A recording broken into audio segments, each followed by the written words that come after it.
untuk rekonstruksi. Untuk rekonstruksi ini menurut kondisi kejadian yang sebenarnya. Gimana? Berapa lama kan? Itu lihat ininya apa kejadian awalnya. Ini kan panjang ini. Nah, jadi tinggal berapa kali sebelum saat dan sesudah. Dimulai dari Awal. radius berapa meter? Itu mulainya ada pengereman. Pengereman dari kendaraan pertama Awal. ya.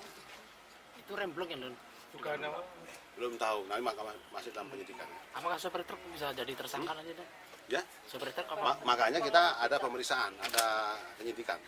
Kalau kita langsung ngomong masalah tersangka, kita terus aja belum bisa. Jadi tadi pengambilan gambarnya di berapa titik, Mbak? Udah berapa titik, Pak? Udah 4 kali ya? 4 kali. Mungkin sampai di sana nanti sampai 6 kali. 6 kali. Anda sebagai nama lengkap dan Saya mewakili beliau Pak Kasudin Catur, AKBP Catur. Saya jabatan saya Kasilaka di Polda Jawa Tengah, nama Iker Sudana.